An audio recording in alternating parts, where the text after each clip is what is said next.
Last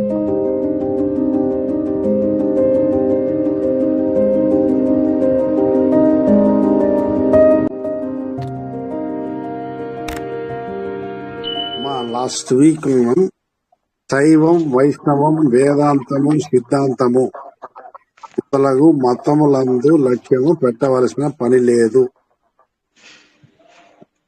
అని అన్నాం కదా. వాటిల్లో దైవమును గురించి జాడగా తెలియపరచి ఉన్నదే గాని పూర్తిగా పూర్ణముగా చెప్పి ఉండలేదు. అట్లు వాటి ప్రకారం మనము అభ్యాసము చేసిన మన ఆయుష్ ప్రమాణము చాలదు.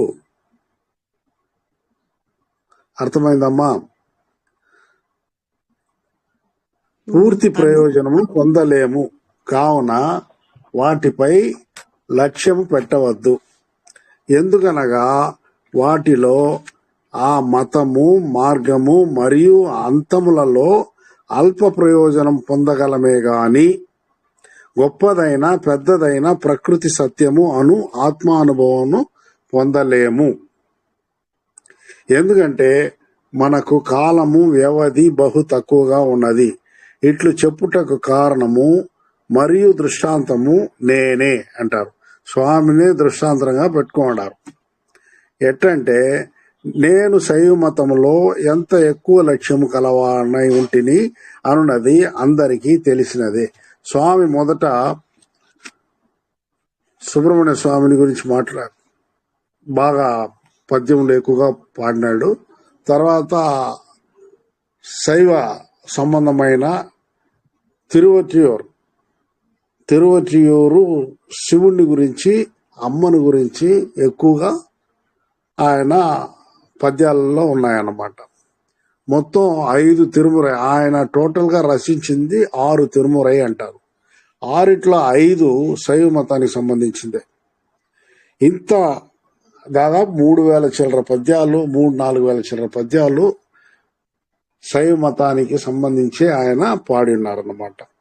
ఆ లక్ష్యము నేను శైవ మతంలో నాకు ఎంత గట్టి పట్టు ఉండిందో మీకు అందరికీ తెలుసు అంటారు స్వామి. అంటే ఆ పద్యాల యొక్క లోతు, సాంద్రత అంత బ్రహ్మాండంగా ఉందన్నమాట.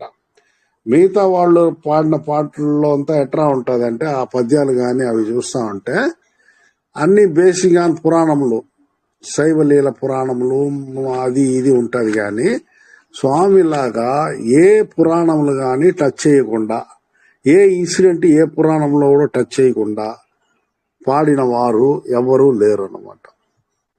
ఇప్పుడు ఫర్ ఎగ్జాంపుల్ చెప్పాలంటే కూడా మనము ఆయన చూడండి ఎట్లా దేవుణ్ణి కొలుస్తాడంటే, కరువీరికలంతా తునయే అంటాడు. అంటే ఏమి?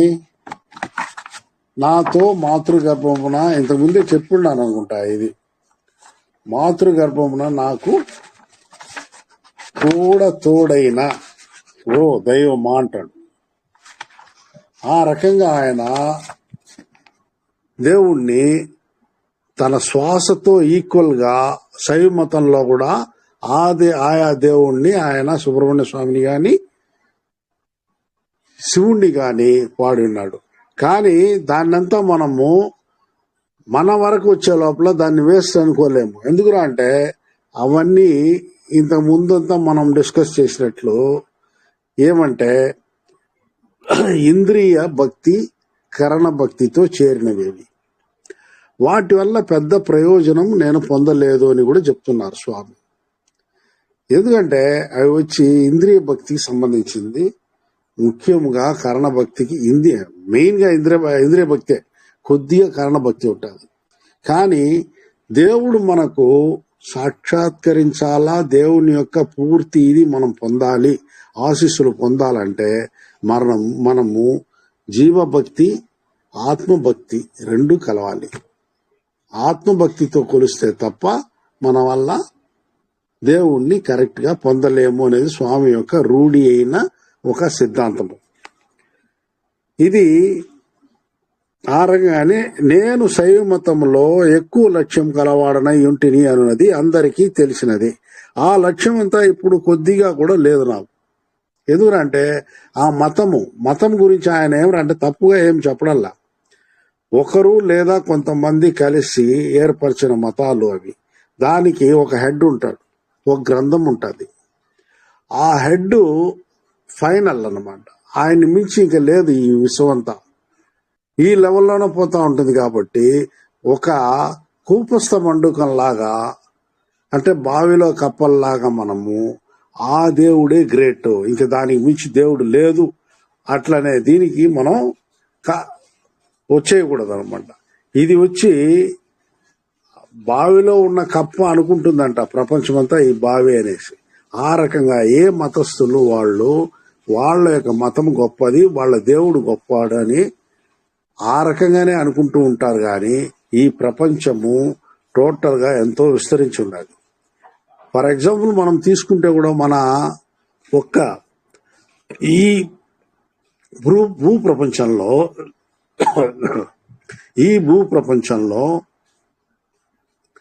మన హిందూ దేశం ఎంత ఉంది? ఈ హిందూ దేశంలో దీంట్లోనే 75-80% లోపలనే హిందువులు ఉంది. ఈ దీంట్లో శైవము, వైష్ణవము, శాక్తము, కౌమారము, గాణపత్యము ఈ రకంగా 6 విభాగాలు ఉన్నాయి. అవన్నీ కలిపి హిందూ మతంగా మనం తేల్చుకుంటా ఉన్నాం. ఒక్కొక్క దానికి, ఒక్కొక్క మతానికి ఒక్కొక్క దేవుడు ఉంటాడు అనమాట. ఈ రకంగా కానీ ప్రపంచం మొత్తానికి ఎన్ని మతాలు ఉన్నాయి, ఎన్ని దేవుళ్ళు ఉంటారు? కానీ ఎన్ని మతాలు, ఎన్ని దేవుళ్ళను మనము కొలిచినా వాళ్ళ భాషకు, వాళ్ళ ఏరియాకి సంబంధించి ఎంత కొలిచినా దేవుడు అనేవాడు ఒక్కడే. ఆ ఒక్కడే దేవుణ్ణి ఈ రకంగా విభాగాలతో చేసిన దానివల్ల ఎటువంటి ప్రయోజనం మనం పొందలేము అట్టనేది స్వామి యొక్క ఇది కంటెన్షన్. అంటే నాకు ఇక్కడ ఇండియాలో కనిపించే సూర్యుడు మాత్రమే గొప్ప సూర్యుడు, ఇంకే వేరే సూర్యుడు ఎక్కడా లేదు. అట్లంటే అది ఇప్పుడు ఈరోజు సైన్స్ డెవలప్మెంట్ మనమంతా కూడా బాగా చదివి ఉన్నాం కాబట్టి మనకు ఎట్లా హాస్యాస్పదంగా ఉంటుందో అట్లే ఉంటుందన్నమాట. ఏది ఒక దేవుడు, నేను కొలిచే దేవుడే గొప్ప, ఆయనే దేవుడు, వేరే వాళ్ళు లేరు అట్లా. ఇక్కడ వచ్చి అన్ని దేవుళ్ళు వేరే వేరేగా దేవుళ్ళు ఉంటారు అని కాదు అర్థము. ఒకే దేవుడికి రకరకాల మతములలో రకరకాల పేర్లతో పిలుస్తున్నాం మనం. ఇక్కడ ఏమరా అంటే ఈ దేవుడే గొప్ప, సరే ఆ దేవుడే గొప్ప అనేసి ఒప్పుకుంటారు అందరూ అనుకుంటే కూడా లేదు, నేను చెప్పిన నామంతోనే అది పిలువబడితేనే అది గొప్ప అనే ఒక లెవెల్కి వస్తారు. కాబట్టి మన యొక్క తపోశక్తి వికసించదు. స్వామి చెప్పేది భక్తి వికసించదు, హృదయం వికసించదు. ఏమరా అంటే మన మతస్థుడు అంటేనే మనం ఏదైనా వాళ్ళకి సహాయం చేసేదో, ఏదైనా బోధ చేసేదో ఏదో చేస్తాం. ఇతరులను చూస్తే మన దగ్గర అప్రోచ్ అయితే కూడా ఎందుకంటే వాళ్ళకి చెప్పము. ఎందుకంటే మనలో ఒక సంకుచిత భావం వస్తుంది అనమాట. నేను ఈ మతానికి చెందిన వాడిని, ఇతరులు ఆ మతానికి చెందిన వాళ్ళు కాదు. కాబట్టి ఏదైనా నాకు అయిన తర్వాతనే వాళ్ళని నేను మనిషిగా నేను మతిస్తాను అని అనుకుంటారు. కాబట్టి స్వామి వేరే ఉద్దేశంతో ఇతర మతాలని ఏమి ఆయన చేయలేదు. కానీ టోటల్ గా ఈ మతాలని వదిలేయండి, మానవత్వాన్ని చూడండి, మనిషిని చూడండి, ఇట్లే వచ్చాడనమాట. దానికి తగినట్టే ఆయన క్లియర్ గా చెప్తాడు, నేనే ఉదాహరణ. ఆ ఉదాహరణకి ఎట్లా అంటే నేను అంత భక్తి భావము ఆ శైవ మతం మీద కలిగి ఉంటిని. అప్పుడు కారణం ఏమరా అంటే ఆ మతం మీద నాకు యొక్క గుడ్డి నమ్మకము ఒక ఇది ఏర్పడి అత్యంత స్వల్ప జ్ఞానం మాత్రము నాకు ఉండినది అంటాడు ఆయన. ఆ మతంలో నేను ఉన్నప్పుడు, ఆ మత దేవుణ్ణి మాత్రం నేను కొలిచినప్పుడు నాకు జ్ఞానము చాలా అల్పముగా ఉండింది. ఇప్పుడు నేను ఆ మతాన్ని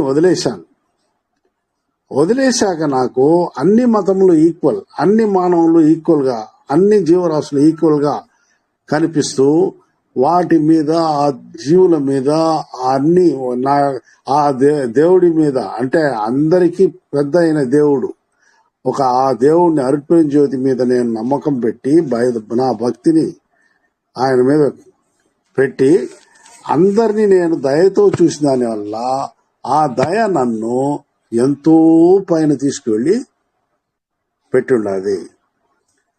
అంత ఎవ్వరూ అధిరోహించలేని స్థితిలో నన్ను ఆ దేవుడు అర్పణ జ్యోతి పెట్టాడు. ఎందుకంటే దీనికి కారణము మతం లేదు, జాతి లేదు, ఇంకొకటి లేదు, ఏ ఇది లేకుండా అందరినీ మానవతావాదంతో అన్ని జీవుల మీద దయతో, కృపతో, ప్రేమతో నేను నా మనస్సులో వాళ్ళని ఆ రకంగా నేను ప్రేమించినాను. ఆ అన్ని జీవరాశుల్ని, అందరి మనుషుల్ని, అన్ని మతస్థుల్ని నేను గౌరవించి చేసినాను. కాబట్టి నన్ను ఇంత హై లెవెల్కి తీసుకొచ్చాడు.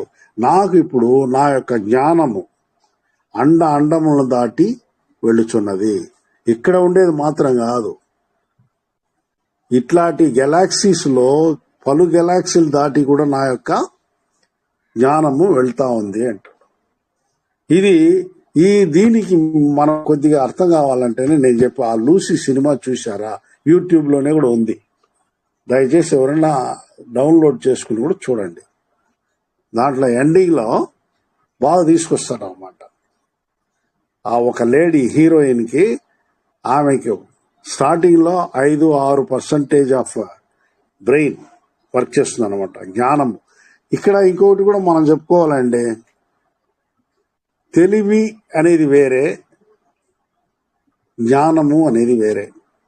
ఇప్పుడు తెలివి అనేది ఏమరా అంటే, నాకు కావలసిన ఇది నేను సంపాదించుకోవాలను, నేను పైకి రావాలా, నా ఆశలంతా నెరవేరాలా, దీనికి ఏం చేయాలా, దానికి తగినట్టు మనము ఆయా సొసైటీలో కష్టపడేదో, ఏమార్చేదో, ఇంకొకటి చేసేదో ఆ లెవెల్కి మనం సంపాదించుకొని సంతోషంగా ఉండగలుగుతాం. ఆ సంతోషం టెంపరీ సంతోషము, ఆ సంతోషంతోనే మనం ఉండగలుగుతున్నాం. కానీ జ్ఞానము అనేది వేరే. జ్ఞానము అనే దాంట్లో మనకు దుఃఖం అనేది లేదు.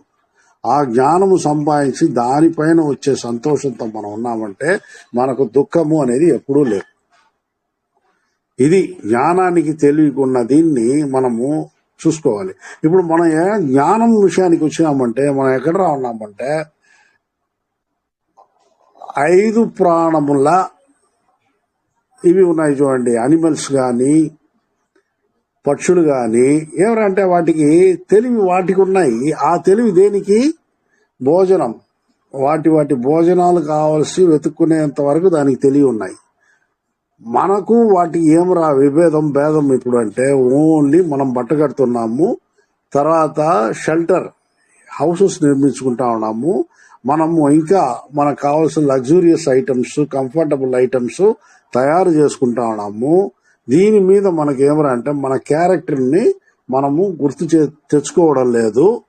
ఎట్లయినా మనం దీన్ని సాధించాలా, నాకు కారు ఉండాలి, నాకు ఒక సెల్ ఫోన్ 2-3 ఉండాలి, ఇంకా ఏదేదో మనం ఇట్లంతా చేస్తున్నాము. బాగా ఏమేమి ఇష్టమైనవి తినాలా, ఎక్కడికి అంటే అక్కడికి వెళ్ళాలి, ఇంతవరకే మనం ఆలోచిస్తున్నాం. కానీ నిజంగా జ్ఞానము, మనము ప్రేమతో, దయతో మనం నలిగి నాకు కావలసిన, నాకున్న ఈ ఆశాపాశములే ఎదుటి జీవికి కూడా ఉన్నది అట్లనే విషయాన్ని మనం మర్చిపోతున్నాము. అది తీసుకున్న రోజు, అది తెలుసుకున్న రోజు, నేను ఇప్పుడు నాకు ఏదేది కావాల్సి ఉందో, నేను ఇల్లు కట్టుకున్నాను, నేను ఎట్లా అంటే కంఫర్టబుల్ గా జీవిస్తున్నాను, నేను లగ్జూరియస్ లైఫ్ నడుపుతున్నాను, ఇట్లాంటిది ఎదుటి వాళ్ళకు కూడా కావాలి అని మనకు ఎప్పుడు ఫీలింగ్ వస్తుందో అప్పుడే మన జ్ఞానవంతులైన పరిస్థితి. ఈ జ్ఞానము అంటే జ్ఞానానికి తెలివికి మనము కన్ఫ్యూజ్ కాకూడదు. కాబట్టి ఆ జ్ఞానము అనేది మాత్రం ఇప్పుడు లేదు, తెలివి మాత్రం అమోఘంగా పెరుగుతూ ఉంది. ఎందుకంటే సైన్స్ పెరుగుతూ ఉండేది తెలుసు, మంచి మెడిసిన్స్ వచ్చిండాయి తెలుసు, కానీ ఆ మెడిసిన్స్ కొనగలిగిన కెపాసిటీ ఉండేవాళ్లే కొంటున్నారు. కానీ గవర్నమెంట్ హాస్పిటల్లో పోయినా మెడిసిన్స్ లేవు. అట్లే పోయే జీవులు ఎన్ని చాలా ఉన్నాయి. గవర్నమెంట్ కూడా సాధారణంగా మెడిసిన్స్ అవి ఇవి ఇవ్వాలి అన్ని గవర్నమెంట్ హాస్పిటల్కి, కానీ ఇవ్వదు. బడ్జెట్ లేదు అంటారు. ఇట్లంతా చాలా ఉన్నాయి, అవి వేరే విషయాలు, మనకు అక్కర్లేదు. ఇట్లా ఈ రకంగా మనము నన్ను అధిరోహించలేని అందలంపై నన్ను అధిరోహింపజేసినది.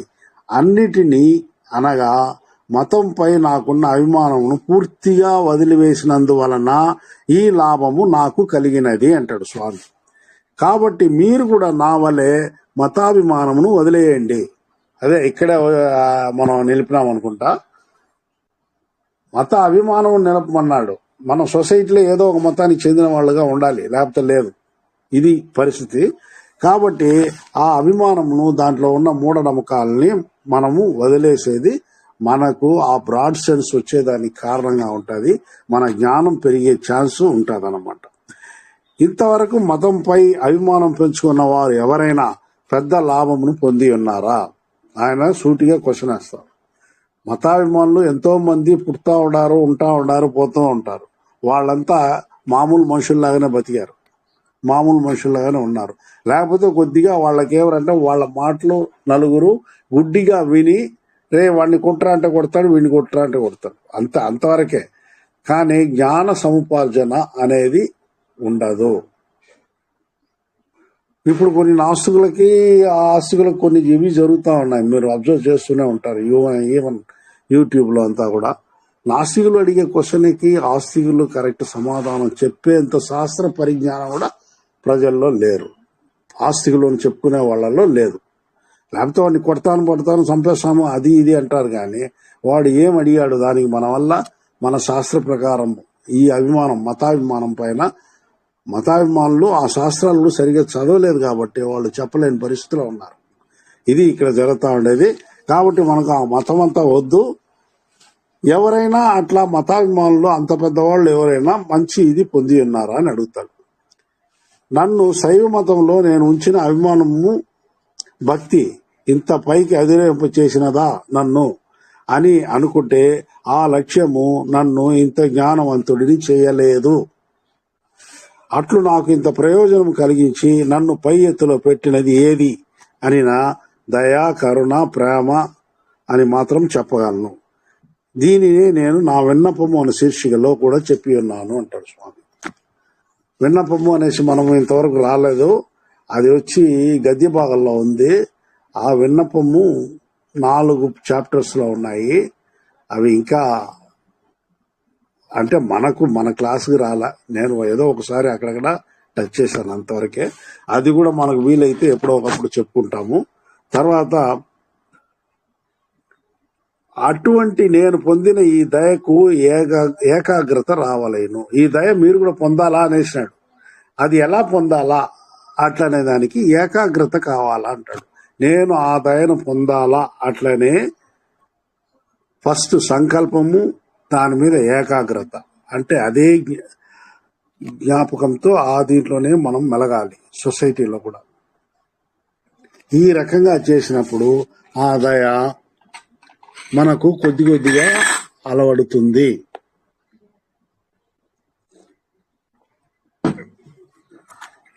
తర్వాత మనలో దయ ఏర్పడిన మనము ఉన్నత శిఖరములను అధిరోహించవచ్చును. ఇప్పుడు నా యొక్క జ్ఞానము అండాండములకు ఆవల దాటి ఉన్నది. అది ఆ ఏకాగ్రత వల్లనే సాధ్యమైనది. మీరు కూడా నా వలె సంకల్పము, ఏకాగ్రతతో ఉండండి.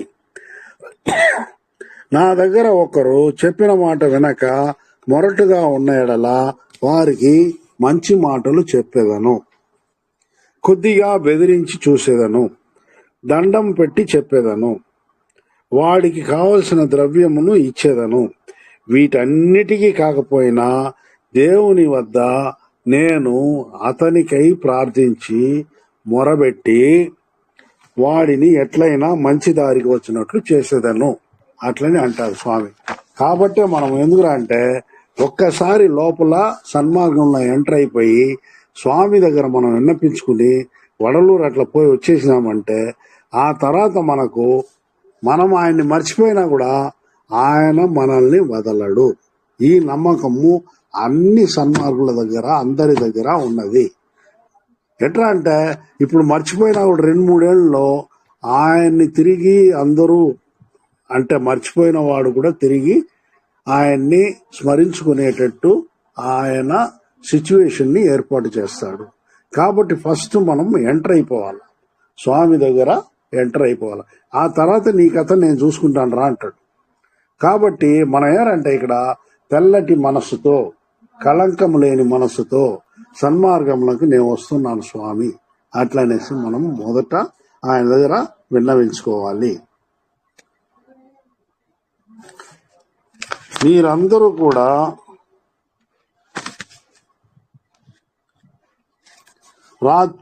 ఆయన ఆ గదిలో పోయేద ముందు రోజు రాత్రి కూడా ఈ జనులు నన్ను క్షణకాలం కూడా వదిలిపెట్టి ఉండలేదే,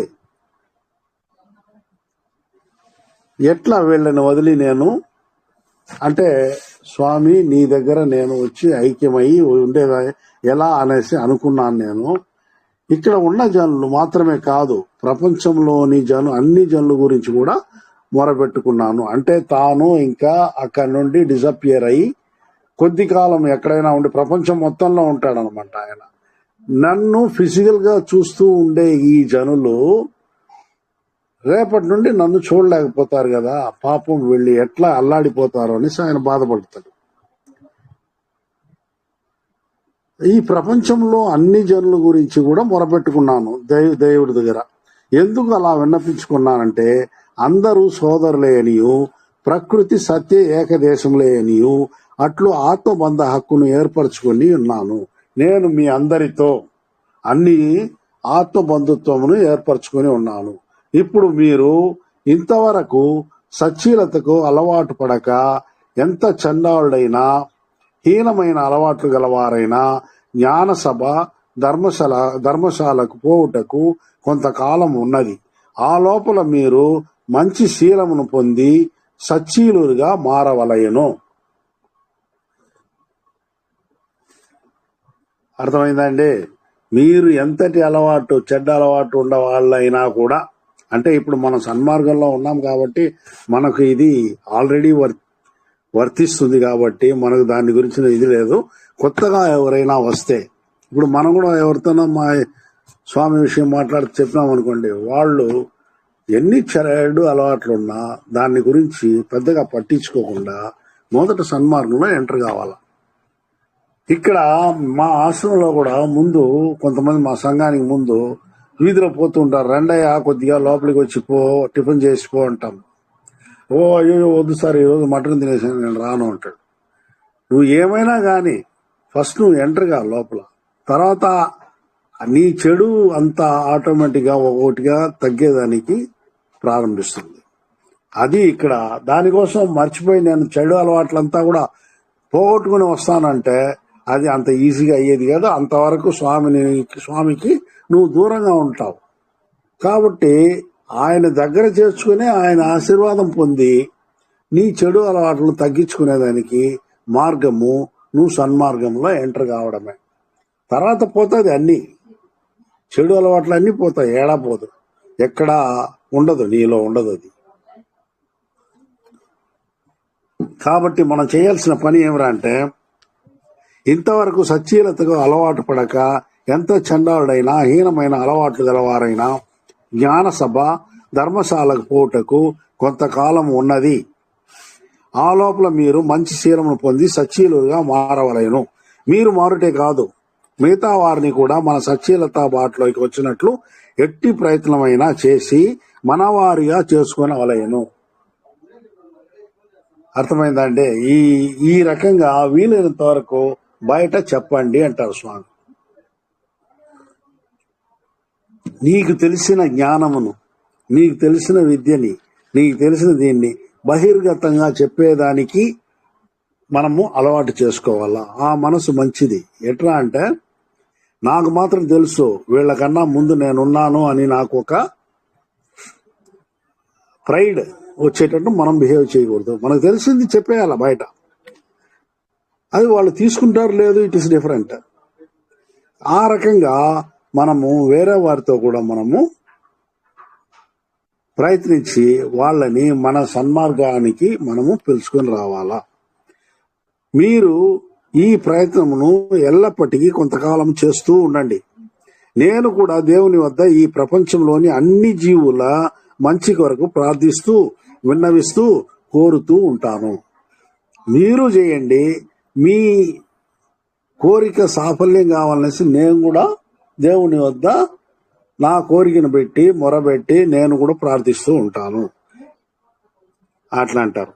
మతములలో, మార్గములలో మరియు సిద్ధాంతములు, వేదాంతంలో నిష్ణాతులైన వారు కూడా నిజమును తెలుసుకొనకుండా మతవాదులలాగా ఒకటికి మరొకటిగా వదరుచున్నారు, అంటే చెప్పుచున్నారు. కావున వాటిని మీరు నమ్మవద్దు.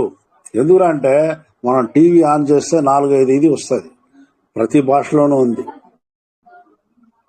ఆధ్యాత్మికం అనేసి వాళ్ళు శాస్త్రముల ప్రకారము వాళ్ళది కూడా తప్పు అని చెప్పలేం, శాస్త్రముల ప్రకారం నేర్చుకుని చెప్తున్నారు. ఇప్పుడు నేను చెప్పేటట్టు నేను అంటే వள்ளలార్ గురించి కొద్దిగా తెలిసి చెప్తున్నా.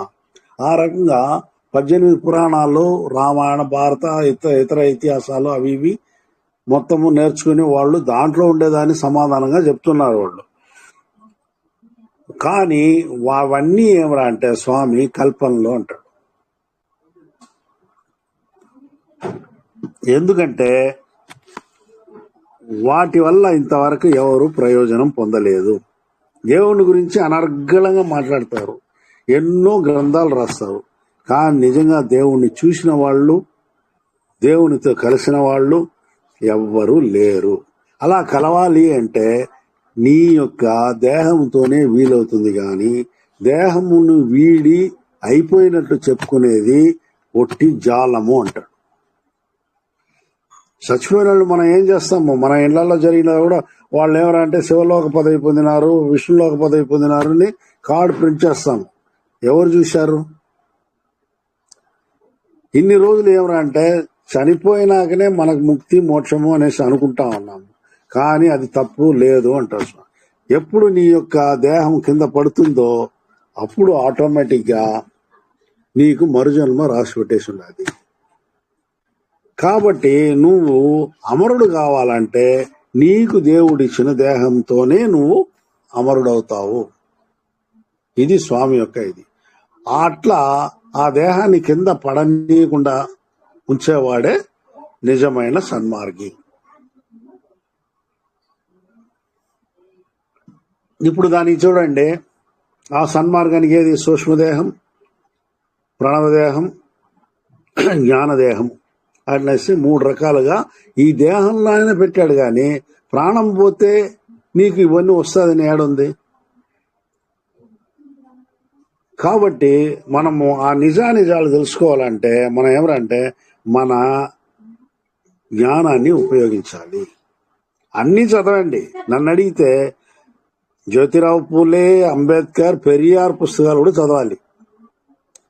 దేవుడు వాళ్ళు ఎందుకు లేదు అంటున్నారు అనే దాని అంతా కూడా మనం తెలుసుకోవాలి.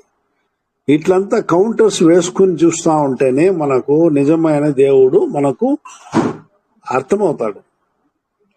మనము పెద్దోళ్ళు చెప్పినారు, ఆ గ్రంథంలో ఉంది ఇదే అట్లా అన్నట్టు కానీ మనమే గుడ్డిగా ఫాలో అయినప్పుడు మనకు ఏమీ తెలియదు.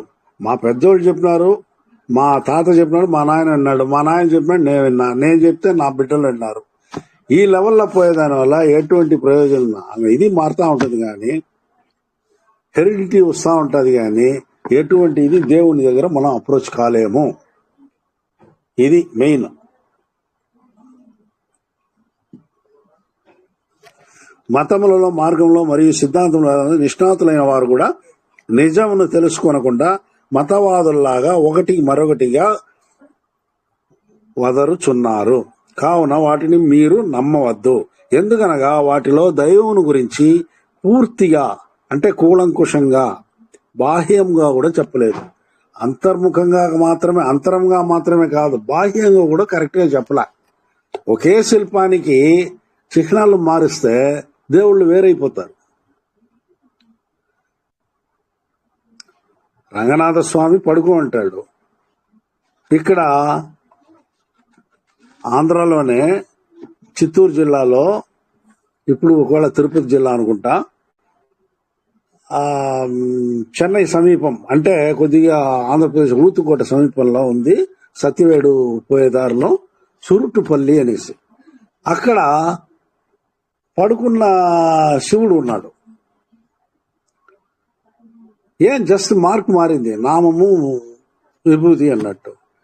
దీనికి ఏమిరా కథ అంటే, ఆయన పడుకున్నాడు ఎట్లా అంటే, మందర పర్వతాన్ని చిలికినప్పుడు విషం వచ్చింది కదా, ఆ విషాన్ని మింగి ఆయనకు మైకం వచ్చేసింది. లోకం మాయ తొడల పైన ఆయన పండుకున్నట్టు అక్కడ ఒక మూల విగ్రహం అదే ఉందన్నమాట. అట్లాగే కూర్చున్న దేవుళ్ళు, నిలబడిన దేవుళ్ళు ఎట్లా ఉంటుందంటే అన్ని ఒక విధమైన శిలామూర్తులే. ఆ శిలామూర్తులకి మన యొక్క దీన్ని మార్క్స్ అంటే ఏమి, నామం పెట్టేదో, విభూతి పెట్టేదో, బొట్టు పెట్టేదో ఇట్లా మారిపోతా ఉంటారు. ఆ పేర్లు మార్చేస్తా ఉంటే సరిపోతా ఉంటుంది అనమాట. ఇట్లా ఈ రకంగానే ఊరికి ఏదో ఒకటిగా చెప్పేసి ఉన్నారు, కానీ బాహ్యంగా కూడా కరెక్ట్ గా చెప్పలేదు. ఇప్పుడు ఇంద్రియ దీంట్లోనే కదా మనమంతా భక్తి చూపిస్తున్నాము గుళ్ళల్లో, వాటిల్లో కూడా మీరు కరెక్ట్ గా చెప్పలేదు అంటారు స్వామి. దైవమును గురించిన నిజమును తెలుసుకొనలేక ఈ లోకులు నా చుట్టూ తిరుగుతున్నారు. దైవం అంటే ఏది అని తెలుసుకోకుండా, ఇప్పుడు మనం ఎట్లా అంటే, మనకు పుట్టపర్తి సాయిబాబా ఉన్న కాలంలో మనం ఉన్నాం కాబట్టి తెలుసుంటది. ఆయన చుట్టూ ఎంతమంది తిరిగినారు. దేవుడు, కలియుగ దైవం నీవే అవతార పురుషుడివి అట్లా అనేసి షిర్ది సాయిబాబా వెనకాల తిరిగినారు. ఆ రకంగానే ఈయన చుట్టూ కూడా తిరిగిన వాళ్ళు చాలా మంది ఉన్నారు. దాని గురించి చెప్తున్నాడు స్వామి. దైవమును గురించిన నిజమును తెలుసుకొనలేక ఈ లోకులు నా చుట్టూ తిరుగుతున్నారు. అయ్యో, దైవమును గురించిన నిజం తెలియక వీరంతా నా చుట్టూ తిరుగుతున్నారే అని నేను ఆత్మీయతతో బాధపడుచున్నాను. ప్రతి జీవి దైవుడి గురించి తెలుసుకున్నంత వరకు బాధపడుతూ ఉంటాను. అంటే ఈ లోకంలో ప్రతి జీవి దేవుడు ఎట్లుంటాడు అని తెలుసుకునేంత వరకు తాను అంటే వள்ளలారు బాధపడుతూ ఉంటాడంట. కాబట్టి దీనికి మీనింగ్ మనకు ఆయన ఎందుకు ఇట్లా బాధపడుతున్నాడు అనే దానికి ఒక స్టాంజా వస్తుంది మనకు అగవల్లో. అది వచ్చినప్పుడు చెప్తాను దాని విషయము. దైవమును ఎందుకు తెలుసుకొనలేదు, ఇక్కడ వేరే ఇంకొక రీజన్ చెప్తున్నారు ఆయన. దైవమును ఎందుకు తెలుసుకొనలేదు అనగా, ఒక పదార్థమును అనుభవించిన తర్వాత గాని దాని రుచి మనకు తెలియదు. ఇప్పుడు చక్కెర తీయగా ఉంది, మనం ఎంతసేపు తీయదనాన్ని గురించి లెక్చర్ ఇచ్చినా, పెద్ద గ్రంథాలు రాసినా అది తెలియదు. ఆ చక్కెరని కొద్దిగా నోట్లో వేసుకుంటే అర్రె తీయదనము అంటే ఇది అట్లని తెలుస్తుంది. ఆ రకంగానే రుచి తెలియని పదార్థంపై మనకు ఇష్టం కలగదు. ఇప్పుడు దేవుణ్ణి ఇప్పుడు మనం చూడండి, 10 నిమిషాలు లేట్ అయినా కూడా మన దీంట్లో ఉన్న వాళ్ళు అందరూ రాలేదు కదా. కారణం ఎవరంటే టైం కాకుండా, అంటే టైం లేకుండా ఉండొచ్చు, అది వేరే. కానీ దాని మీద అంత ఇంట్రెస్ట్ రావడం లేదు. ఇక్కడే కాదు, గుళ్ళు చుట్టే వాళ్ళంతా కూడా ఒక విధమైన తృప్తి లేని పరిస్థితిలోనే ఉన్నారు. ఆ గుడి చుట్టినాము, ఈ గుడి చుట్టినాము, ప్రతి క్షేత్రాటన చేసినాము, అయినా మా బాధలు తీరలేదే అనేవాళ్లే అందరూ. ఇట్లా ఈ రకంగా మనం ఎందుకు చేస్తున్నామంటే, మనకు దేవుణ్ణి గురించిన నిజము తెలియడం లేదు. పురాణాల్లో ఏదో సినిమా కథానాయకుల్లాగా వాళ్ళని పెట్టి ఏదో కొన్ని కథలు పెట్టింటారు, కానీ నిజమైన దేవుళ్ళు అట్లా కాదు అంటారు స్వామి. దైవం ఉన్నది ఉన్నట్లు అనుభవించిన గాని దైవంపై మనకు ఇష్టం గాని ప్రేమ గాని కలుగదు. కావున దైవమును తెలుసుకున్న వలన ముఖ్య లక్ష్యమును సంకల్పంగా ఎంచి సత్విచారం చేస్తూ ఉండండి. ఈ విషయంలో మీకు దైవమును గురించి తెలుసుకోవాలంటే సత్విచారము ఒకటే మార్గము. ఆ సత్విచారం ఎట్లు చేయవలెను, ఇది పెద్ద క్వశ్చన్. సత్విచారం ఎలా చేయవలను ఇంతకుముందే చెప్పున్నాము. సత్విచారం చేసేదానికి ఎట్లా ఉండాలంటే తన భావనకు ఈక్వల్ గా భావించే మనుషులు 2-3 చేరి, అట్లా దొరకనప్పుడు అంటే తనిగా అయినా అంటే ఒంటరిగానైనా కూడా దాన్ని గురించిన తలంపుతో ఉండాలి. ఆ సత్విచారం ఎట్లు చేయవలెను అనినా అండములో సూర్యచంద్రులు నక్షత్రములు ఎటువంటివి? అండంలో సూర్యచంద్రుడు నక్షత్రములు ఎటువంటి, వీటి స్వరూప రూప స్వభావము ఎటువంటిది మొదలగు భావములతో చింతించవలెను. ఒంటరిగా అయినా చింతించండి, లేదా ఎక్స్చేంజ్ చేసుకోవచ్చు. ఇప్పుడు మనము యాక్చువల్ గా ఎక్స్చేంజ్ కావాలి. ఇట్లా నేను చెప్తా ఉంటే ఏదైనా కొంత మీరు డౌట్స్ దీంట్లో ఉండి అప్పటికప్పుడు అడిగితేనే కొన్ని క్లియర్ అవుతాయి. దీన్నే సత్విచారము అంటారు. లెక్చర్ ఇచ్చేదంటే మొత్తం విని లాస్ట్ లో టైం ఉంటే అడుగుతారు, లేకపోతే లేదనేది లెక్చర్. కానీ సత్విచారం అంటే మన వ్యూస్ ఎక్స్చేంజ్ కావాలి. ఆ సత్విచారంలోనే మీకు నిజం తెలుస్తుంది అంటాడు. అట్లే పిండంలో మనం ఎవరు? ఈ దేహంలో కన్ను కనుబొమ్మలు చేతుల పైన, ఇట్లే దేహంలో ఇతర చోట్ల రోమము వచ్చుచున్నది. నుదురు అరిచేతులు మొదలగు ప్రదేశంలో రోమము ఎందుకు లేదు? ఇట్లా అంటే సత్విచారం ఎలా చేయాలంటే అండమును గురించి చేయాలా, పిండమును గురించి చేయాలా? అండంలో ఏ రంగా చేయాలా? సూర్యుడు ఎలా వెలుగుతున్నాడు, ఈ భూమి ఎలా తిరుగుతున్నది, అదే ఒకే రేంజ్ లో ఒకే దీంట్లోనే తిరుగుతాం, సర్క్యూట్ లో తిరుగుతా ఉందన్నమాట అన్ని గ్రహాలు. ఆ సూర్యుని చుట్టూ అవి తిరిగేదానికి కారణమేమి? సూర్యుడు వెలుగొందుటకు ఏమేమి కారణము? ఎట్లా వెలుగొత్తున్నాడు? ఆ సూర్యుడు ఎక్కడి నుండి వచ్చాడు? దానిపైన ఏముంది? అట్లాగే పిండానికి రండి. పిండంలో ఏమి? కనుబొమ్మలు, తల మీద ఇది రోమములు, అట్లే చేతుల పైన కాళ్ల పైన ఇట్లా రోమములు వస్తా ఉంది. అదే అరిచెయ్యి నుదురు ఇట్లాంటి భాగంలో ఎందుకు రావడం లేదు? ఇట్లా దాని గురించి థింక్ చేస్తూ ఉండండి. కాలి చేతి వేళ్లలో గోర్లు వచ్చుట పెరుగుట, ఇట్లే దేహంలోని మిగతా తత్వం గురించి వాటి తత్వముల యొక్క స్వరూప రూప స్వభావములు ఎట్టిదని పిండ విచారం చేస్తూ ఉండండి. ఇప్పుడు చూడండి, గోర్లు కట్ చేస్తే నొప్పి లేదు, వెంట్రుకలు కట్ చేస్తే నొప్పి లేదు. అదే దేహంలో వేరే ఏ భాగమైనా చిన్న బ్లేడ్తో గాని కత్తితో గాని ఒక్క చిన్న గీర పడినా ఎట్లా ఉంటుంది? నొప్పి తట్టుకోలేము, బ్లడ్ వస్తుంది, డాక్టర్ దగ్గర పరిగెత్తాము, చీము పట్టకూడదు, ఇన్ని బాధలు కదా. అదే వెంట్రుకలు కట్ చేస్తే అది మన దేహంలో ఒక అంగమే కదా. వెంట్రుకలు పెరిగేదానికి కారణం కూడా మనం తీసుకునే ఆహారమే. గోళ్ళు పెరిగేదానికి కారణము అదే. కానీ గోళ్ళు కట్ చేస్తే ఏమి కాదు, వెంట్రుకలు కట్ చేస్తే ఏమి. అదే నాన్ వెజిటేరియన్ కాదా చెట్లల్లో కూడా? అట్లని స్వామినే ప్రశ్నిస్తారు. చెట్లల్లో ఉండే ఆకుకూరలు తినమంటారు, కాయలు తినమంటారు, పండ్లు తినమంటారు. అవి వాటికి కూడా ప్రాణం ఉంది కదా.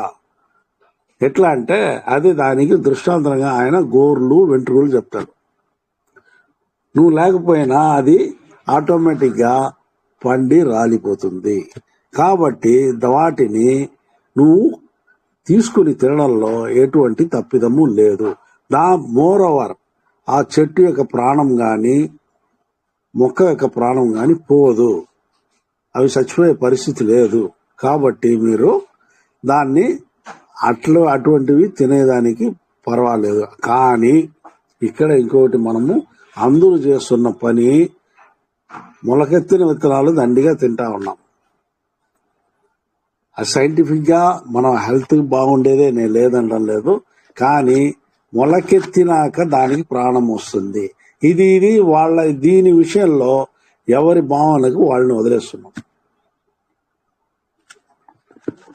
ఏమంటే ప్రాణాన్ని లోపల నీళ్లు మనకు మట్టి తగిన ఉష్ణోగ్రత చేరినప్పుడు దాంట్లో నుండి ప్రాణము పైకి వస్తుంది. అవి లేనప్పుడు అంటే దాంట్లో ఆ మూడిట్లో ఏది ఒక్కటి తగ్గినా నీకు మొలక రాదు, దాని ప్రాణం బయటపడదు. కాబట్టి అవి తీసుకుని తినే దాంట్లో తప్పు లేదు. కానీ ఒక మేక కాలు కట్ చేస్తే ఆ మేక కాలు తిరిగి మొలిచి రాదు. ఈ వ్యత్యాసాలు ఉంటాయి కదా, కాబట్టి అదే వెజ్ నాన్ వెజ్కి వ్యత్యాసాలు అనమాట. ఈ రకంగా ఈ స్వరూప రూప స్వభావములు ఎట్టిదని పిండాచారం చేస్తూ ఉండండి. ఇట్లా ఎల్లప్పుడూ విచారం చేస్తూ ఉన్నాయడలా ఈ ప్రపంచంలో ఉన్న మిగతా జనులు ఇట్లు చేయు వారిని మనలను హేళన కూడా చేస్తారు అంటాడు. అదిగో స్వామి చెప్పేసినాడు. మనం ఎప్పుడు ఇట్లా అండపిండ విచారములు చేస్తూ ఉన్నామంటే వీడు ఏమిరా తెలివి ఉందా లేదారా, వీడు ఏమి ఎప్పుడు ఏదో ఆకాశాన్ని చూస్తూ ఉంటాడు, లోపల బాడీని గురించి చెప్తా ఉంటాడు, వీడు వీడు పెద్ద ఫూల్ రా అంటారు. అది కూడా చెప్తారు, వాళ్ళు హేళన చేస్తారు. ఎందుకనగా వారికి సత్యము నిజము తెలియదు. వాళ్ళకు నిజం గాని సత్యం గాని తెలియదు వాళ్ళకి. మీరు అట్టి అవహేళనను లక్ష్యం చేయవద్దు. మీరు వాళ్ళేదో చెప్తున్నారని భయపడవద్దు. మీరు మీ పద్ధతిలో మీరు ఉండండి. మీరు దేవుణ్ణి తెలుసుకునే దీంట్లోనే ఆ ప్రయత్నంలోనే ఉండండి అంటాడు. ఇట్లే ఇక్కడ కొద్దిగా దయచేసి తప్పుగా అనుకోవద్దండి. ఫ్యామిలీ మెంబర్స్ కోసం కాదు ఇది. సన్యాసులు లేదా దైవాన్ని, లేడీస్ లో కూడా ఒక ఏజ్ తర్వాత దైవాన్ని గురించి తెలుసుకోవాలా అనుకునే వాళ్ళ కోసమే చెప్పబడి ఉండదు. ఇట్లే మగవారికి ఆడవారికి చెవి ప్రోగులు ముక్కెరలు వేసుకుంటా భగవంతుడికి ఇష్టమై ఉన్నాయడలా మనము పుట్టినప్పుడే వాటికి తగిన రీతిలో మనకు ముక్కు మరియు చెవులలో రంధ్రము ఏర్పరిచి పుట్టించి ఉంటాడు కదా అంటాడు. ఇది ఎక్కడా అంటే ఫ్యామిలీ మెంబర్స్ గా తీసుకోవాల్సిన అవసరం లేదు ఎవరు కానీ. లాస్ట్ లెవెల్లో లేదా కొంతమంది లేడీస్ లో కూడా సన్యాసులుగా పోయేవాళ్ళు ఉన్నారు. మగవాళ్ళలో కూడా వన్స్ అపాన్ ఎ టైం నాకు ముందు తరంలో ఉన్న వాళ్ళు చెవులు కుట్టుకుంటా ఉన్నారు, ముక్కు కూడా కుట్టుకుంటా ఉన్నారు. కానీ ముక్కు పుడక వేసిన మగవాడిని నేను చూడలేదు, కానీ కమ్మలు వేసి ఇప్పుడు కూడా తిరుగుతారు, ఇప్పుడు కూడా ఉన్నారు. మగవారికి గాని ఆడవారికి గాని చెవి ప్రోగులు ముక్కెరలు వేసుకునుట భగవంతునికి ఇష్టమై ఉన్నప్పుడు, ఇష్టమై ఉన్న ఎడలా మనము పుట్టినప్పుడే వాటికి తగిన రీతిలో మనకు ముక్కు మరియు చెవులలో రంధ్రము ఏర్పరిచి పుట్టించి ఉంటాడు కదా. అంటే ఇది ముఖ్యంగా ఎందుకు చెప్పారంటే, ఇట్లు ఆలోచించిన ముక్కు చెవులకు ఆభరణము తగిలించుకుంటకు ఇష్టపడదుమా? బంగారు ఆభరణలపై మనకు ఆశ రాదు కదా. ఇట్టి విచారము వలన ప్రపంచ భోగములపై అలక్ష్యము ఏర్పడి ఆశ దురాశలు ఏర్పడవు కదా. అప్పుడు చర్య క్రియా యోగము జ్ఞానము అను నానుడిలో జ్ఞానంలో యోగంపై మనస్సు పెట్టగలము కదా. కావున అట్టి విచారంలో ఉండండి అంటాడు స్వామి. ఇక్కడ ఏమనంటే మనకి ఇంకోటి కూడా అపెండిసైట్స్ వస్తుంది. అది ఇంతవరకు తెలుసుకోలేదు ఎందుకు అనేసి ఇంకా కూడా. కానీ ఆ క్రిమిక అంటారు తెలుగులో. ఆ క్రిమికతోనే మన యొక్క ఇది పెద్ద ప్రేగుల్లో ఒక భాగం ఉంటుంది అనమాట. అది ఒక చిన్న మొనలాగా వస్తుంది. దాన్ని ఇప్పుడు అపెండిక్స్ వేస్ట్ అనేసి కట్ చేస్తా ఉన్నారు. ఆ ఆపరేషన్ నాకు కూడా జరిగింది, చాలా మందికి జరుగుతూ ఉంటుంది. ఎవరంటే దానివల్ల అది మూసుకుపోతే ప్రాణ అపాయం అనేసి దాన్ని తీయేస్తూ ఉంటారు. కానీ ఏది గాని భగవంతుని సృష్టిలో వేస్ట్ గా పెట్టడు దేవుడు. అది ఎందుకు పెట్టినాడు అనేసి ఇంకా మన సైన్స్ కనుక్కోలేదు. కానీ దానితోనే మన పిల్లలు పుడుతున్నారు, దానితోనే ఎదుగుతున్నారు అనమాట. అవసరం లేదు కాబట్టి దాన్ని ప్రాబ్లం వచ్చినప్పుడు కట్ చేస్తున్నారు. అట్లే ఈ ముక్కు పుడకర ముక్కు చెవులకి ఏమరా అంటే మనకు బంగారు మీద ఆశ ఉండేదాని వల్ల అది వేసుకోవాలని చేస్తున్నాము. ఇది లేదు అనుకో, సాధారణంగా లేదు. ఇప్పుడు అవి పొడుచుకునే దాని వల్ల అవంతా వేసుకుంటా ఉన్నాము. అది వేసుకోవలసిన ఆశ రాదు కదా అంటాడు మామూలుగా. ఇది వచ్చి ఫ్యామిలీ మెంబర్స్ కు ఒక రకంగా తీసుకోవాల్సిన అవసరం లేదు. స్వామి వచ్చి అక్కడక్కడ సన్మార్గ సన్యాసుల కోసం కొన్ని సూత్రాలు చెప్పుంటాడు. దాన్ని అందరూ తీసుకోవాల్సిన అవసరము లేదు కూడా. లేదు, తీసుకోవాలంటే తీసుకోవచ్చు. ఇప్పుడు చాలా మంది ముక్కు కుట్టించుకోవడం లేదు నాకు తెలిసి. చెవులు మాత్రం ఓకే. అదేమనంటే ఒక అందమునకు ఒక ఇదిగా అందరూ చూసి ఇది చేసేదానికి ఉంది కాబట్టి ఆ రకంగా చేసుకుంటా ఉన్నారు. ముక్కు కుట్టుకునే వాళ్ళు ఇప్పుడు చాలా తగ్గిపోయారు. తర్వాత ఇట్లు విచారం చేస్తూ ఉండిన భగవంతుడు వచ్చినప్పుడు మీకు ఏది కావలసినదో దానిని అనుగ్రహించదడు. ఇక్కడ ఇంతకుముందు చెప్పినాం, పచ్చతెర తొలగుతుంది, దానివల్ల ఏమి. తర్వాత మీకు హక్కు కలిగినప్పుడు అన్ని విషయంలో అఖండంగా పూర్తి జ్ఞానమును గోచరించినట్లు చేసేదడు. కావున ఎల్లప్పటికీ ఈ ప్రయత్నంతోనే ఉండండి. ఇక్కడ వచ్చి ఇంతకుముందే చెప్పినాడు, బంగారు వన్నెగల పచ్చ మాత్రం మనకుండి కల్మషంతో కూడిన పచ్చ తెర తొలగి ఉంటే మనకు అమరత్వాన్ని ఇస్తాడు. అది కల్మషంతో కూడిన ఆ పచ్చతెర కానీ అట్లే ఉంటే మనకు ఆ తెరను మాత్రం తొలగించి మనల్ని మామూలుగా వదిలేస్తాడు. నీ తలరాతను బట్టి నువ్వు పోరాటనేసి.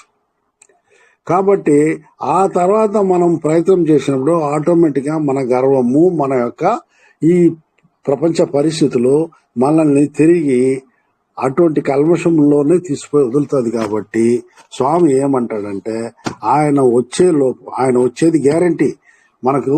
ఆయన ఇది ఇచ్చేది గ్యారంటీ, వరం ఇచ్చేది గ్యారంటీ, మనల్ని అమరత్వము మనకు వసగేది కూడా గ్యారంటీ. ఆ లోపల మనము ఆ పచ్చ తెర, 2 మాయాతెరల గురించి మొదలు చెప్పున్నారు. అది శుద్ధ మాయాతెర, అశుద్ధ మాయాతెర. అశుద్ధ మాయాతెరని కానీ మనమే ట్రై చేసి దేవుడు వచ్చే లోపల అందరికీ ఆయన వరాలు ఇస్తాడు. మనమే తొలగించుకుంటే మనకు ఇది అంటే అమరత్వాన్ని ఇస్తాడు. మనకు తొలగకుండా ఉంటే ఇది మాత్రం అశుద్ధ మాయాతెరను మాత్రం తొలగించేసి ఆయన మనల్ని ఇట్లే వదిలేస్తాడు. ఆ తర్వాత తిరిగి దాన్ని మనము తొలగించుకునేది కష్టమవుతుంది. కాబట్టి మీరు ట్రై చేయండి అంటాడు స్వామి. 2.5 సంవత్సరాలుగా నేను చెబుతూ వచ్చి ఇక కొద్ది కాలం వరకు చెప్పువారు ఉండరు. ఆయన ఇంకా గదిలో ప్రవేశిపోతాడు. ఇంకా తర్వాత మీకు ఇటువంటి విషయాలు చెప్పేవాళ్ళు ఉండరు. మీరు ఇప్పుడు ఉన్నట్లు ఉండవద్దు. ఇది నా కడపటి ఉపదేశము. ఇది మొదలు కొద్ది కాలము సాలకు వెళ్ళు వరకు జాగ్రత్తగా పైన చెప్పిన ప్రకారము సత్విచారం చేస్తూ ఉండండి. మత మార్గంలో దైవుని గూర్చి సరిగా నిర్వచించక శివాయ నమః అనియు నమశివాయ అనియు ఇట్లాగే అనంత వర్ణములను చేర్చి 1, 2, 3, 5, 6, 8, 10, 13, 15, 16, 24 మొదలగు సంఖ్యలలో మంత్రములుగా చేసి వాటిని వాడుకల్లోకి తెచ్చి జరుగునట్లు చేసి ఉన్నారు. ఇప్పుడు అన్నిటికీ మంత్రములు ఉంది కదా. చింతకాయలు కూడా రాయలు, మామిడికాయలు రాయలు అంటారు. అటువంటి మంత్రములు చేసి కానీ మనం మాత్రం రాలిపోతాం. దాన్ని నమ్మి వాళ్ళ వెనకాల పరిగెత్తాం, వాళ్ళు అడిగింది ఇస్తుంటాం. ఆ మంత్రాలు ఏమో మనల్ని ఉద్ధరిస్తాయి. ఈ రకంగా చేసి ఉన్నారు. ఆ మంత్రములు భావములు పలు రకములుగా ఉన్నవి. కానీ మనం పొందవలసిన ముగింపు ఆత్మలాభమైన శివానుభవమే కాని వేరు కాదు. అవన్నీ ఏమి భూలోకానికి మనకు భూలోకంలో కావలసిన అన్ని రకముల వసతుల కోసమే, మన కష్టాలను పోగొట్ట కోసమే అవన్నీ కూడా చేయించున్నారు. కానీ మనకు కావాల్సింది అది కాదు కదా. ఆత్మలాభమే కదా మనకు కావాల్సింది, శివానుభవమే కదా మనకు కావాల్సింది అంటాడు. మనకు అందరికీ స్వర్గ నరక విచారము లేదు. ఆ స్వర్గ నరక విచారము కలవారు తమ తమ భావముల ప్రకారము పలు రకములైన సాధనములను చేసి అల్ప ప్రయోజనములు పొంది ఆ ఆటంకములు కలిగించుకుని ఆఖరికి అయోమయ పరిస్థితిని పొందుదురు. ఏమంటే మనకు స్వర్గము మంచి రా స్వర్గానికి పోతావు, చెడు చేసినావంటే నరకానికి పోతావు. ఇది చిన్నప్పటి నుండి మనకు చెప్పి చెప్పి అలవాటు చేస్తున్నారు. ఆ స్వర్గ నరకము గురించి మనము ఆ స్వర్గము లేదు నరకము లేదు అంటాడు స్వామి. అవన్నీ ఏది ఉన్నా నువ్వు చేసిన పనికి ఇక్కడే అనుభవించాలా, మానవ జన్మ ఎత్తే అనుభవించాలా. కాబట్టి అవన్నీ లేవు అంటాడు. కానీ దీని గురించే పెద్ద లెక్చర్లు ఇచ్చి దానిపైన నమ్మకం కలిగిన వాళ్ళు చాలా మంది ఉంటారు. కానీ మనకు అటువంటి నమ్మకం లేదు, వదిలేయండి అంటాడు. ఇవన్నీ చేసి అల్ప ప్రయోజనములు, దానికి తగిన ఆటంకాలు పొంది అయోమయ పరిస్థితి పొందుదురు. తర్వాత భగవంతుని కృప వలన దయా సత్ప్రవర్తన మొదలుపెట్టి ఆఖరికి సిద్ధి జ్ఞానమును పొంది సంతోషము పొందుదురు. ఇట్టివి బహు అరుదు అపూర్వము అంటాడు. అంటే ఇప్పుడు ఎవరు కూడా ఇంత ఈజీగా ఇప్పుడు మనం చెప్పినాము సన్మార్గంలో అట్లాంటివి లేదురా, మనం డైరెక్ట్ గా శివానుభవం పొందాలి, కాబట్టి వీటిని గురించి ఆలోచన వద్దు అంటే ఎవరు మన మాట వినరు. ఎక్కువగా ఆ పక్కే పోతారు. పెద్ద పెద్ద వాళ్ళ లెక్చర్లు ఎంత ఇస్తున్నారు, నువ్వేం పెద్ద ఇదే అది అట్లా అన్నట్టు పోయేవాళ్లే ఎక్కువ.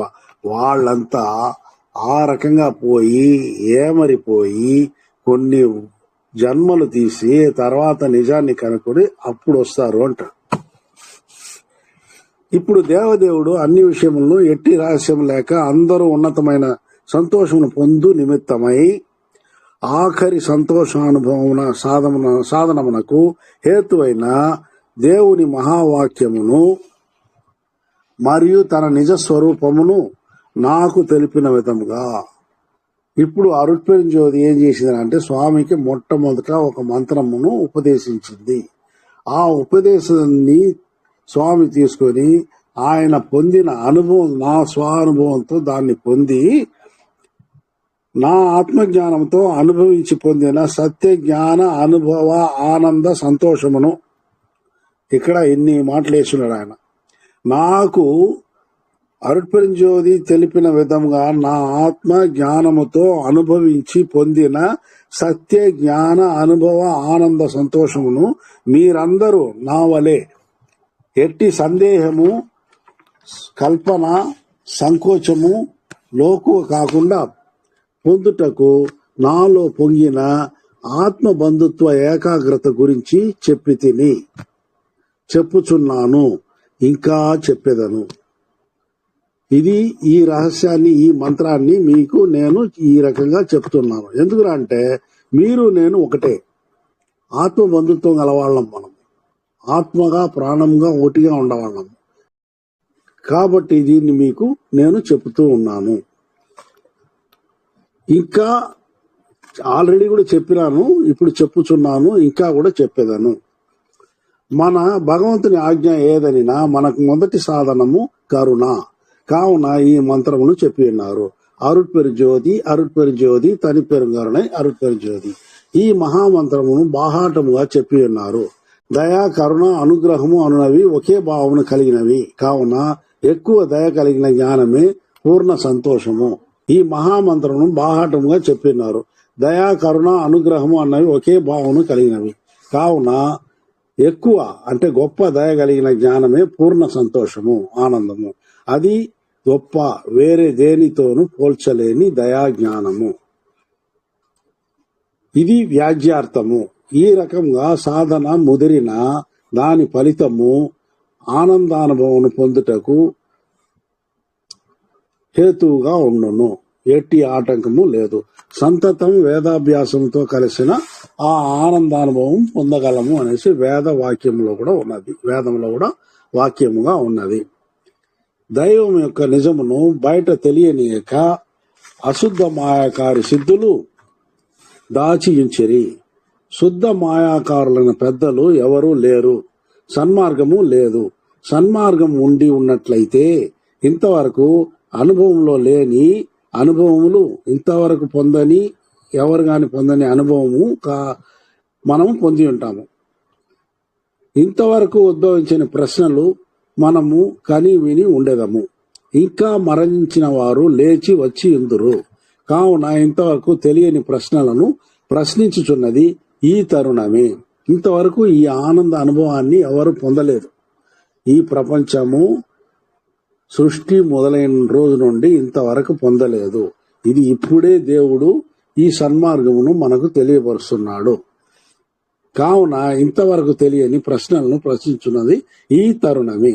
అందుచే ఈ తరుణము, ఈ కాలము సన్మార్గ కాలము.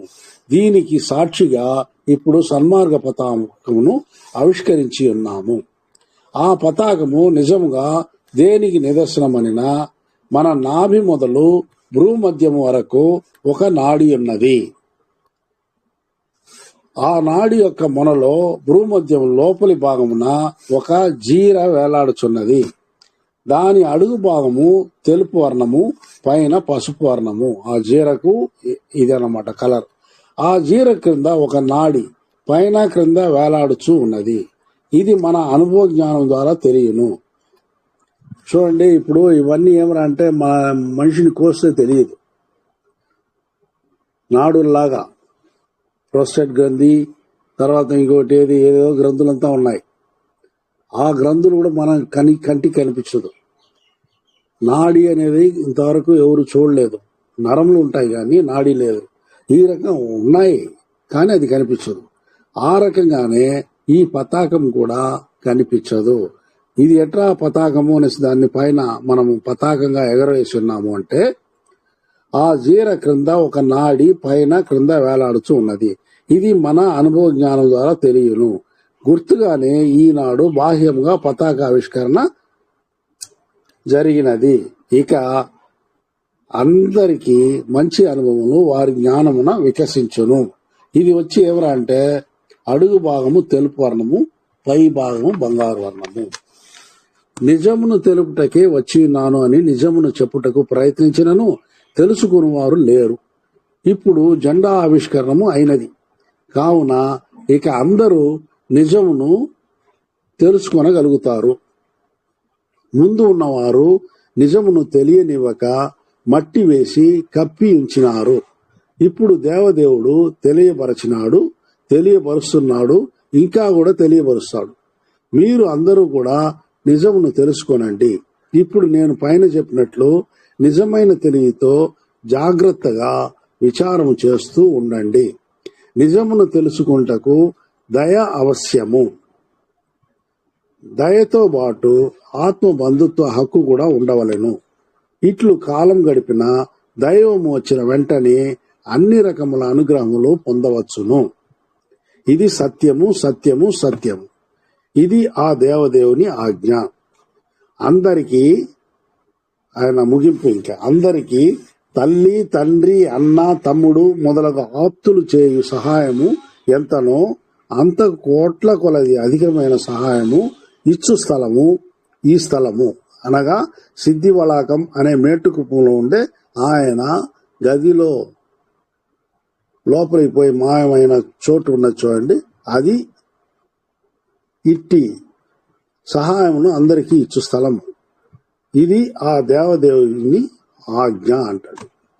ఆ మేటుకుప్పము ఎటువంటిదిరా అంటే, తల్లి, తండ్రి, అన్న, తమ్ముడు మొదలగు ఆప్తులు చేయు సహాయము ఎంతనో అంతకు కోట్ల కొలది అధికమైన సహాయము చేయు స్థలము ఈ స్థలము. అట్లని స్వామి ముగిస్తున్నారు. ఇది మహోపదేశం అండి.